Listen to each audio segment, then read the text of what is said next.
తర్వాత పార్టీల వాళ్ళతో మాట్లాడదాం. ముందుగా మీకు మిత్రులకు వ్యూవర్స్కి అందరికీ నమస్కారాలు.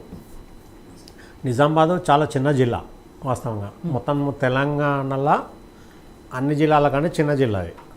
నిజామాబాద్ అంటే నిజామాబాద్ కంటే ముందు ఏదైతే ఉందో హిందూరు అనే అసలు ఓ పేరు. ఎప్పుడైతే నవాబు నిజాం సాగర్ కట్టిండో, నిజాం సాగర్ కట్టినాక ఇక నిజాం సాగర్ నీళ్ళు బోధను నిజామాబాద్ దాకా వచ్చినాయి కాబట్టి అప్పుడు ఇక నిజామాబాద్ అని పేరు మారడం జరిగింది, ఒరిజినల్ పేరు. అప్పుడు ఏదైతే ఉందో నిజాం సాగర్ కట్టడం చాలా గొప్ప విషయం. ఎవరు నిజాం నవాబు ఏదైతే ఉందో ఇక ఆయనకు మొత్తానికి ప్రోగ్రెసివ్ థాట్లా కట్టేసి మొత్తం బీసీ సాయిల్స్, అగ్రికల్చర్ మొదటి నుంచి వ్యవసాయపరంగా top most district number 1. Just like మన దగ్గర ఎక్కడైతే ఉందో నిజామాబాద్ మొత్తంలో తెలంగాణ ఉన్న జిల్లాలలో వ్యవసాయపరంగా చాలా ఒక టెక్నాలజీ కానీ, పండించడం కానీ, పంటలు కానీ, కష్టం చేయడం కానీ అందరికీ చాలా అని ప్రతి ప్లేసు పవర్ఫుల్ అన్నట్టు. ఇప్పుడు అంకాపూర్ ఉన్నది, అంకాపూర్ చికెన్ అని ఇక్కడ మొత్తం మన హైదరాబాద్లో కూడా అంకాపూర్ చికెన్ అమ్ముతున్నాం. అంకాపూర్లో పసుపు కానీ ఆడ మేజర్ క్రాప్ ఏదైతే ఉందో పసుపు, షుగర్ కేన్. ఇప్పుడు షుగర్ కేన్ ఏమైంది, ఎప్పుడైతే బోధన్ షుగర్ ఫ్యాక్టరీ క్లోజ్ అయిపోయిందో షుగర్ ఏదైతే పండియడం అన్నది అది షుగర్ కేన్ కల్టివేట్ చేయడం తగ్గిపోయింది. ఎందుకంటే లేబర్ కాస్ట్ వర్కౌట్ అయితే లేదు. కాబట్టి ఆ విషయం దాంతో ఏమవుతుందో ఇక ఇదంతా నెత్తినొప్పి అని చెప్పేసి అంతా ఈజీ కల్టివేషన్ సిస్టమ్ వరి పంటలకు వచ్చేసారు. ఇక పసుపు అయితే ఆడ ప్రధాన పంట. ఈవెన్ జగిత్యాల కాడ కానీ, కోరుట్ల కానీ, ఆర్మూర్ కానీ, బాల్కొండ కానీ, నిజామాబాద్ రూరల్ కానీ, బోధన్ కానీ వీళ్ళు పసుపు బోధన్ దాకా పోదు, యువతలే ఉంటుంది. పసుపు బ్రహ్మాండంగా పండిస్తారు వాళ్ళు. మొత్తం హబ్బు సౌత్లో నెంబర్ 1 పసుపు పంట ఎక్కడ అంటే నిజామాబాద్లో వస్తుంది. కాకపోతే వాళ్ళు ఒడిదుడుకులు, వాళ్ళకు రకరకాలు ఏదైతే ఉందో పసుపు బోర్డు అది అన్న దాని మీద మొన్న ఏదో లాస్ట్ అరవింద్ ఆల్రెడీ పసుపు బోర్డు శాంక్షన్ చేయడం జరిగింది. ఇక్కడ పోతే నిజామాబాద్లో ముస్లిం పాపులేషన్ కూడా ఎక్కువ ఉంది, హెడ్ క్వార్టర్లో. బోధన్లో కూడా కొంత ముస్లిం పాపులేషన్ ఎక్కువ ఉన్నది. అది తప్ప ఇక మిగతా ఆర్మూర్ కానీ, బాల్కొండ కానీ, తర్వాత కోరుట్ల కానీ, తర్వాత జగిత్యాలు కానీ ఇక్కడ అనుకున్నంత అది లేదు. ఇక్కడ గతంలో చూసుకుంటే మనము కాంగ్రెస్ 6 సార్లు గెలిచింది. 17వ లోక్సభ వరకు కాంగ్రెస్ 6 సార్లు గెలిచింది, ఇండిపెండెంట్ 1 సారి గెలిచింది, టీడీపీ 2 సార్లు గెలిచింది, టీఆర్ఎస్ 1 సారి గెలిచింది, బీజేపీ 1 సారి గెలిచింది. ఇది అయితే ఇక్కడ నిజామాబాద్లో మనం అనుకున్నంత అమాయకులు ఎవరు లేరు. చైతన్యవంతులు, చాలా చైతన్యవంతులు ఓటర్స్. ఎవరికి వేయాలి, ఏం చేయాలన్నది చాలా హైలీ ఇంటెలిజెంటు, చాలా ఒక పద్ధతి, వాళ్ళ ఒక సిస్టమేటిక్ జనాభా.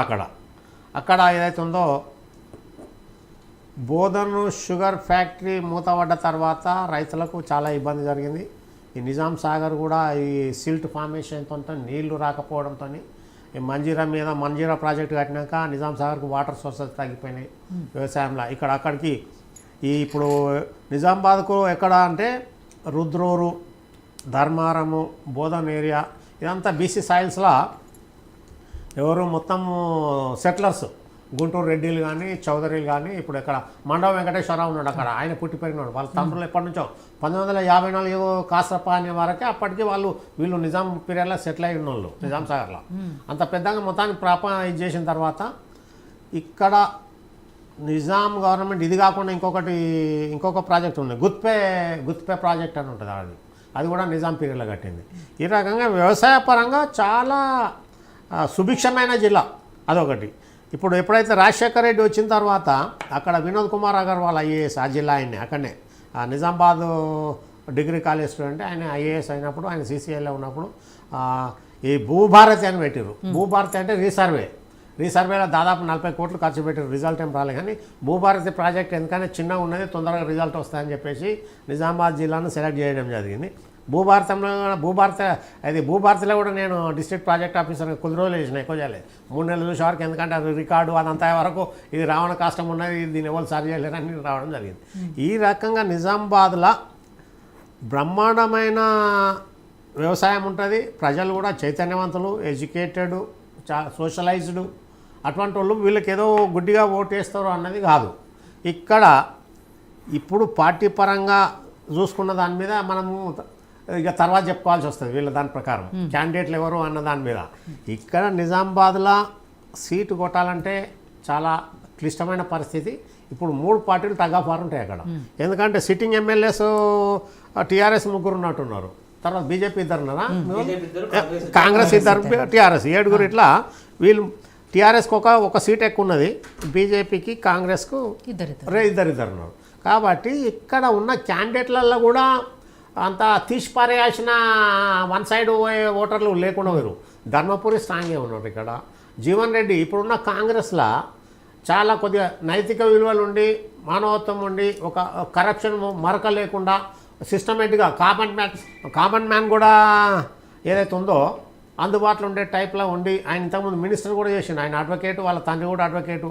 ఈ రకంగా జీవన్ రెడ్డి వ్యక్తిపరంగా ఏదైతే ఉందో ఈ ముగ్గురిట్లా is the number 1 candidate Jeevan Reddy. సీనియారిటీలో కానీ, అనుభవంలో కానీ, అన్ని విధాలు ఎలా ఏ రంగంలో చూసినా కూడా జీవన్ రెడ్డి కంటే వీళ్ళు ఇద్దరు మెరుగైన వాళ్ళు కాదు. ఆ రకంగా ఇప్పుడు నిజామాబాద్లో వీళ్ళు అనుకున్నట్టు కాంగ్రెస్కు వ్యక్తిగతంగా ఎట్లున్నా, కాంగ్రెస్ పార్టీ పరంగా అన్నదానికంటే వ్యక్తిగతంగా జీవన్ రెడ్డికి ఏమన్నా ఛాన్సెస్ ఎట్లున్నాయనేది ఉంటుంది. బీజేపీకి ఏదైతే ఉందో వన్ సైడ్ ఏదైతే ఉందో యువజనులు మోడీ ప్రభంజనం తప్ప జీవన్ రెడ్డికి మన బీజేపీకి అది ఉంటుంది. ఇక కాంగ్రెస్ మన ఏది టీఆర్ఎస్ అన్న దాని మీద బాజిరెడ్డి గోవర్ధన్ ఉన్నా కూడా ఆయనే కదా క్యాండిడేట్, బాజిరెడ్డి గోవర్ధన్ ఉన్నా కూడా ఇప్పుడు టీఆర్ఎస్కి ఏదైతే ఉందో అంత ఈజీ లేదు. ఎందుకంటే అది మునిగిపోయినావా అన్న ఫీలింగ్లో వచ్చేసారు. వీళ్ళు 1-2 గెలిచి ఏం చేస్తారు అన్న కాడ ఆ ఫీలింగ్లో కూడా పబ్లిక్ కొందరు సెకండ్ థాట్లో ఉన్నోళ్ళు ఉన్నారు. ఇక్కడ వీళ్ళు 3 పార్టీలల్లో మొత్తం ప్రతి ఒక్కరు కూడా వరదకు ఎదురుగాల్సిన పరిస్థితి ఉన్నది. అక్కడ ప్రజలను మభ్యపెట్టడము, డబ్బులు ఇచ్చి కొనడము, మందుకు అమ్ముడు పోవడం అనేది ఆ ప్రజలకు అక్కడ ఆ ఓటర్ల కాడ అంత ఈజీ టాస్క్ లేదు.